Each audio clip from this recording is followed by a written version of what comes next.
Le jour s'est levé à Paris, nuageux, sombre reflet de ce qui se passait en moi. La routine à la clinique était déjà en cours lorsque je suis arrivé, les bruits des équipements médicaux et les murmures des patients emplissant l'air. Je me suis toujours considéré comme un médecin d'élite, un professionnel au-dessus de la moyenne, et cette image a été quelque chose que j'ai soigneusement cultivé. Le nom du docteur Julien Moreau était synonyme de compétence et de respect, mais il y avait quelque chose de plus sombre qui m'accompagnait. Un préjugé profondément enraciné que j'essayais d'ignorer. En marchant dans le couloir, j'ai vu Clara, l'infirmière, organiser quelques dossiers médicaux. Elle était dévouée, toujours à l'écoute des besoins de ses patients et avait une douceur qui m'irritait. « Bonjour, docteur Moreau », dit-elle avec un sourire qui semblait illuminer la pièce. « Bonjour, Clara. » Concentrons-nous sur ce qui compte vraiment, d'accord ? Nous devons maintenir le standard ici, répondis-je, avec un ton qui montrait clairement que je n'étais pas prêt à perdre du temps dans des conversations inutiles. C'est alors qu'il arriva. Malik. Un jeune homme noir, pâle et visiblement affaibli, entre dans la clinique. Son regard reflétait un mélange d'espoir et de désespoir. « Docteur, s'il vous plaît, j'ai besoin d'aide », dit-il d'une voix tremblante. Son état était critique et je n'ai pas pu m'empêcher de remarquer la souffrance sur son visage. « Désolé, mais nous n'avons pas les ressources nécessaires pour traiter des cas comme le vôtre, » répondis-je sans hésitation. Les mots sont sortis froids, presque automatiques, comme si je récitais simplement un protocole. Malik resta immobile, les yeux écarquillés d'incrédulité. « Que entendez-vous par cas comme le mien ? » « Je suis un être humain, docteur, » a-t-il répondu avec un ton d'indignation qui m'a irrité. « Oui, mais la clinique ne peut pas se permettre de proposer des traitements qui ne garantissent pas de résultats, » répondis-je, sentant une vague d'arrogance m'envahir. Je savais que j'étais cruel, mais quelque chose en moi refusait d'accepter la vulnérabilité de ce jeune homme. « Julien, ce n'est pas bien, » intervient Clara en s'approchant de nous. « Il a besoin d'aide. Nous ne pouvons pas ignorer cela. » Je l'ignorais et me tournai vers la table où reposaient quelques documents. « Clara, nous ne sommes pas ici pour discuter d'éthique. Nous avons une norme à respecter. Et je ne vais pas risquer ma réputation pour un patient qui ne peut pas payer. Mais, et si c'était vous à sa place ? Et si c'était quelqu'un de votre famille ?» a-t-elle insisté, la voix pleine d'émotion. « Ça n'a pas d'importance, Clara. » Ce qui compte, c'est la réalité. Et la réalité est que je ne peux pas me permettre de perdre du temps en utopie, dis-je sans la regarder, ressentant un mélange de colère et d'inconfort. Malik s'éloigna, le regard désormais rempli de désespoir et de souffrance. J'aurais pu appeler l'un des assistants, j'aurais pu faire quelque chose, mais ma propre arrogance et mes préjugés m'ont arrêté. La porte s'est refermée derrière lui et le sentiment que quelque chose n'allait vraiment pas a commencé à me hanter. « Tu as vraiment besoin de te regarder, Julien. Ce n'est pas ce que tu es censé être, » dit Clara, sa voix désormais basse et ferme. « Je sais ce que je fais, Clara, » répondis-je, mais le doute commença à s'insinuer dans mon esprit comme une ombre. Est-ce que ce que je faisais était bien ? Ce jeune homme avait des rêves, des espoirs et je les avais détruits en un instant. Au fil de la matinée, la tension restait dans l'air et l'image de Malik ne m'a jamais quitté l'esprit. C'était comme si une tempête grouillait en moi, remettant en question les croyances que j'avais bâties au fil des années. La vérité était que derrière mon attitude arrogante se cachait une peur profonde, une peur à laquelle je refusais d'affronter. Je me suis réveillé ce matin-là avec un sentiment d'opprobre, une lourdeur qui semblait m'accompagner depuis mon arrivée à la clinique. En me regardant dans le miroir, j'ai vu non seulement mon reflet, mais aussi l'ombre des préjugés que je portais. La veille résonnait encore dans ma tête, et l'image de Malik, un jeune noir implorant de l'aide, me tourmentait.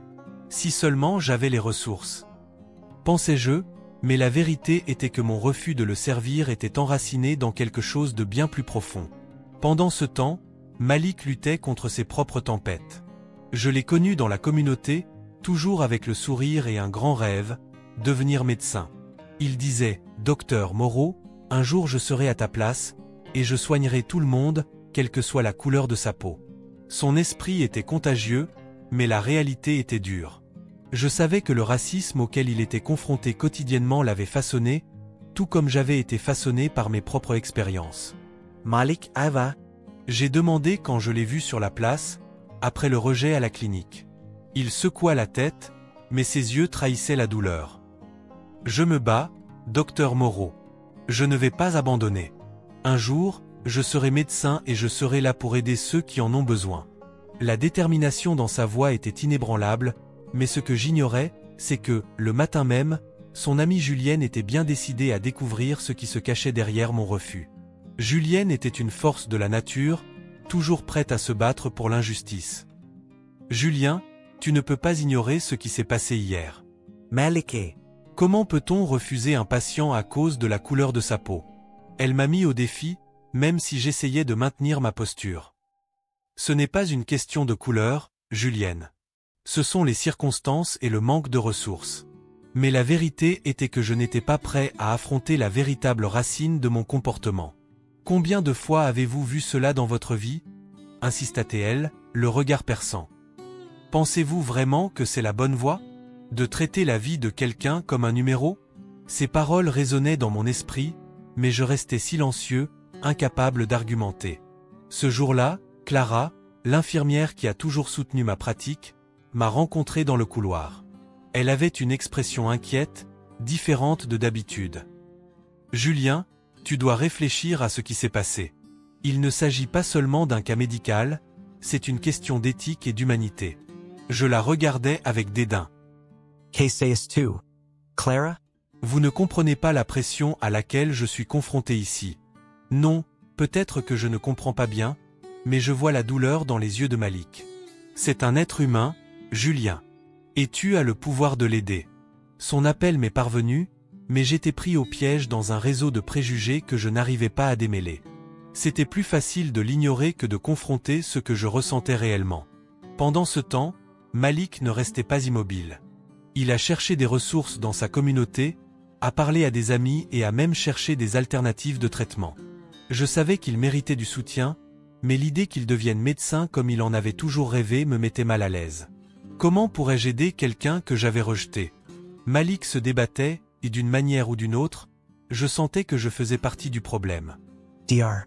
Moreau, n'oublie pas qu'un jour tu auras peut-être besoin de quelqu'un comme moi, m'a-t-il dit un jour avec un sourire de défi. Ces paroles m'ont suivi, comme un rappel constant que je perdais, d'une certaine manière, mon humanité. En parcourant les couloirs de la clinique, j'ai réalisé que les murs que j'érigeais autour de moi n'étaient pas seulement physiques, ils étaient émotifs. Je m'isolais et cela ne faisait qu'augmenter mon angoisse. Le combat de Malik et les paroles de Julienne et Clara commençaient à faire résonner quelque chose en moi. Si je voulais changer, je devrais faire face non seulement aux préjugés des autres, mais aussi aux miens. Je ne pouvais pas croire ce qui se passait. Les mots de Julienne résonnaient dans mon esprit alors que je traversais la clinique, sentant un nœud se former dans mon estomac. Clara, tu dois comprendre ce qui est en jeu ici. Il ne s'agit pas seulement de Malik, il s'agit de nous, de notre éthique. La détermination dans sa voix était palpable, mais j'étais paralysé entre ma loyauté envers mon travail et la moralité que j'avais toujours défendue. Julienne, je sais que Julien n'est pas parfait, mais c'est un médecin respecté. On ne peut pas le défier comme ça, ai-je essayé d'argumenter, mais au fond, je savais que je me trompais. Ce qu'il avait fait à Malik n'était pas seulement une question d'éthique médicale, c'était une question d'humanité. Mais il n'agit pas comme un médecin. Il agit comme un bigot, a déclaré Julienne, la voix chargée d'émotion. Nous devons faire quelque chose avant que Malik ne soit trop tard. J'ai pris une profonde inspiration, réfléchissant à la situation. Malik, un jeune homme plein de rêves, se bat désormais pour sa vie, tandis que Julien, un homme qui devrait être une lueur d'espoir, se cache derrière un voile de préjugés. Que proposez-vous? Ai-je demandé, un peu hésitant. Il faut qu'on s'unisse. Enquêtons sur l'histoire de Julien. Il y a peut-être une raison à ce comportement. Et en attendant, aidons Malik à trouver un nouveau traitement, proposa Julienne, les yeux brillants de détermination. L'idée d'enquêter sur Julien semblait risquée, mais il y avait en moi un élan qui me disait que c'était la bonne voie. D'accord, allons-y. Mais nous devons être prudents. C'est notre patron et nous ne pouvons pas nous mettre en danger. On ne peut pas laisser la peur nous paralyser, Clara. Malik mérite mieux que ça, répondit Julienne d'une voix ferme. J'ai accepté et ensemble, nous avons commencé à élaborer un plan. La journée suivante serait consacrée à des recherches sur la vie de Julien, ses origines, son enfance. Pendant ce temps, j'étais également déterminé à aider Malik. Il ne méritait pas d'être traité comme une personne, comme un statistique. J'avais besoin de soutien et j'étais déterminé à être ce soutien. Cette nuit-là, alors que je me préparais à aller au lit, je n'arrivais pas à sortir Malik de mon esprit. Je me souvenais de son air affligé et de la douleur qu'il ressentait. L'image de sa lutte contre la discrimination m'a fait réfléchir sur ma propre vie.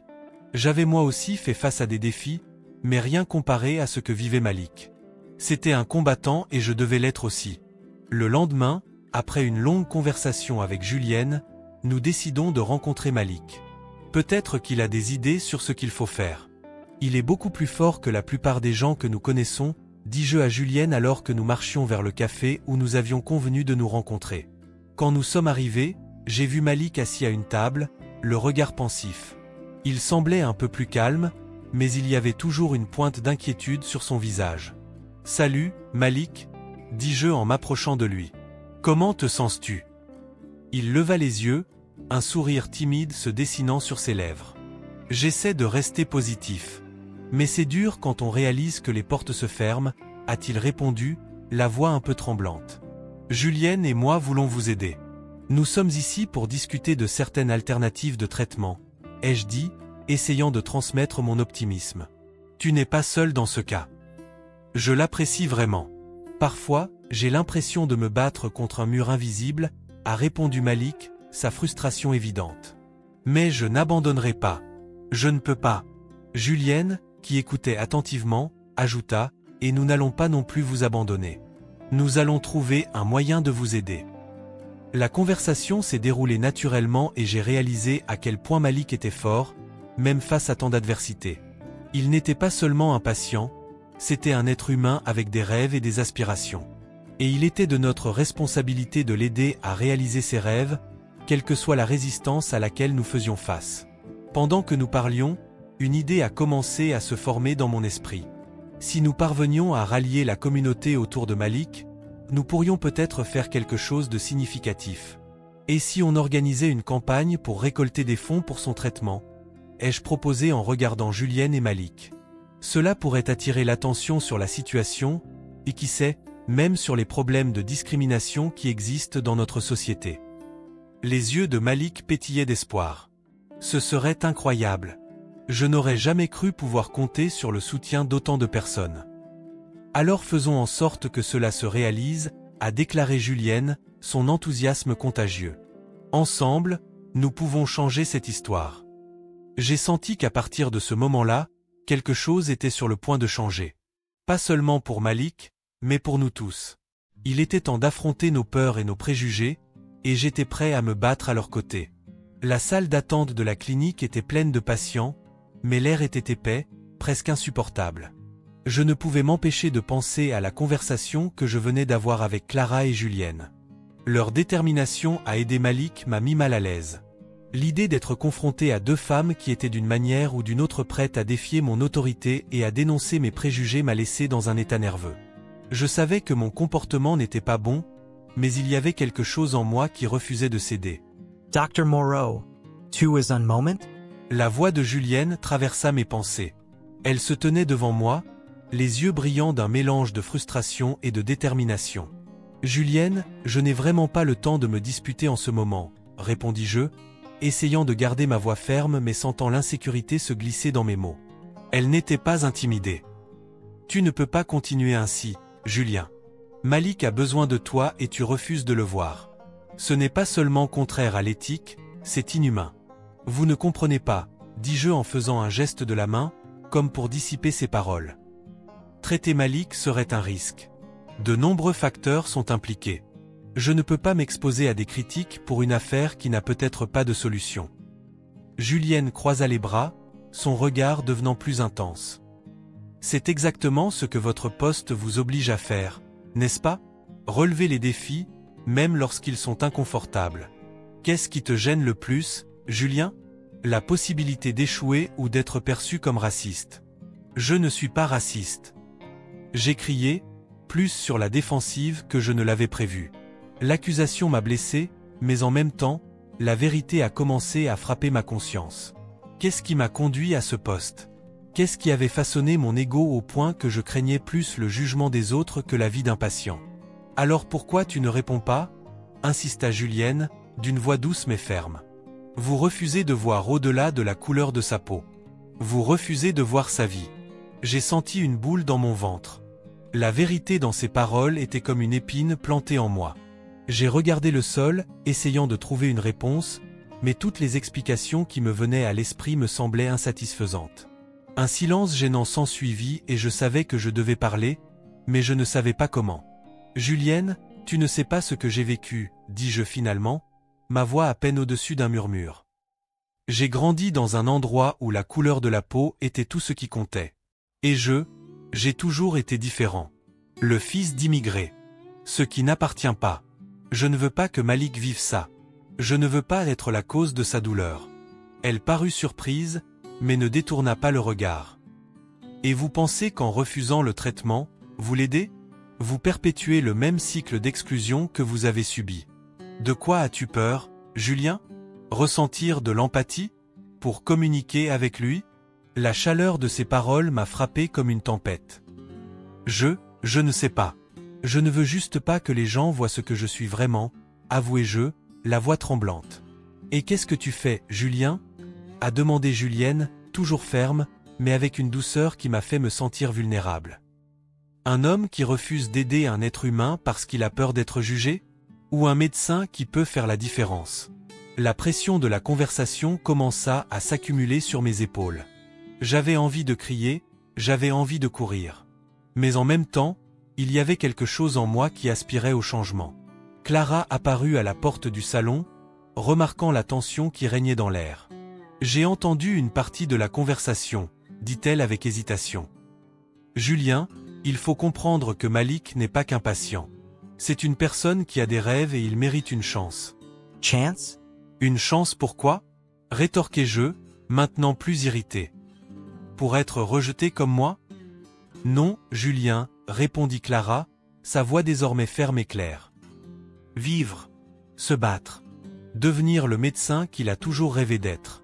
Et vous avez le pouvoir de l'aider à y parvenir.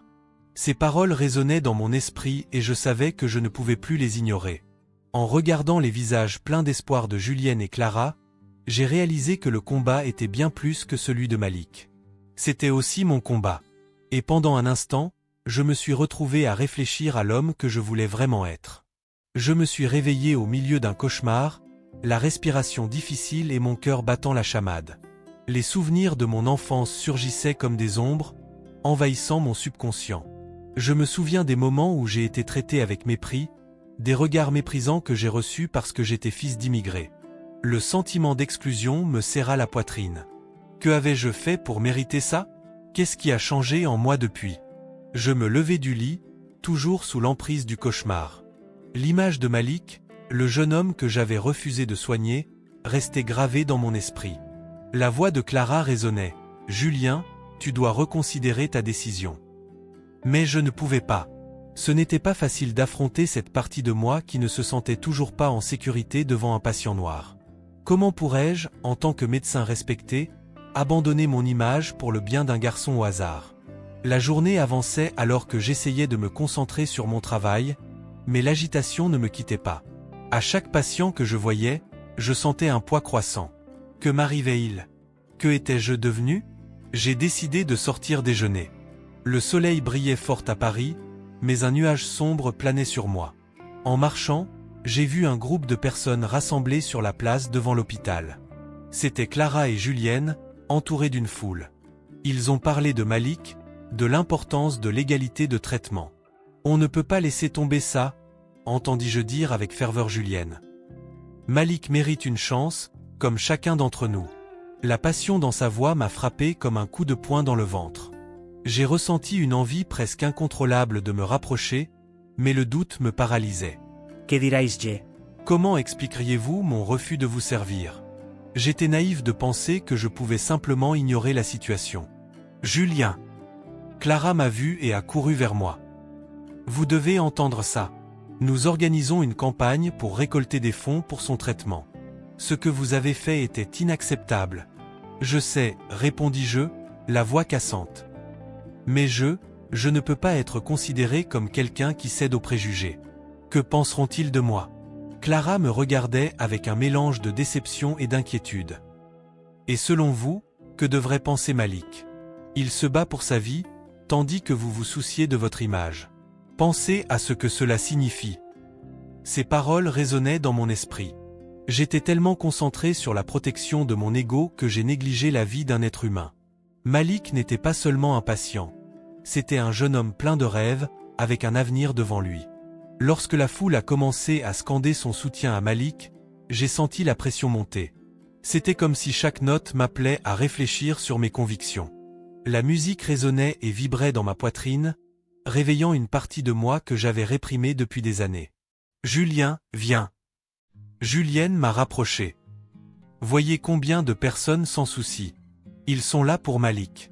Et en regardant ces visages, j'ai réalisé qu'il y avait de la force dans leur unité. Une force que j'avais ignorée, une force qui pouvait tout changer. Je vais y réfléchir, murmurai-je, mais ma décision était déjà en gestation en moi. À mesure que je m'éloignais de la place, la lutte interne s'intensifiait. Les voix de la foule se mêlaient aux échos de mon passé. J'avais besoin d'affronter mes peurs. J'avais besoin de comprendre que ce que j'avais fait n'était pas seulement une question de fierté, mais une question de vie ou de mort pour quelqu'un qui méritait d'être traité avec dignité. Je suis rentré à la maison et je me suis assis à table, la tête pleine de pensées confuses. Le téléphone sonna, c'était Clara. « Julien, ça va? Nous avons besoin de vous à nos côtés. »« Je pense à tout ça, Clara, » répondis-je d'une voix hésitante. « Je commence à comprendre les enjeux. »« Excellent. » Venez à nous. Votre présence peut faire la différence. » J'ai raccroché, le poids dans ma poitrine commençant à s'alléger. Je devais y aller.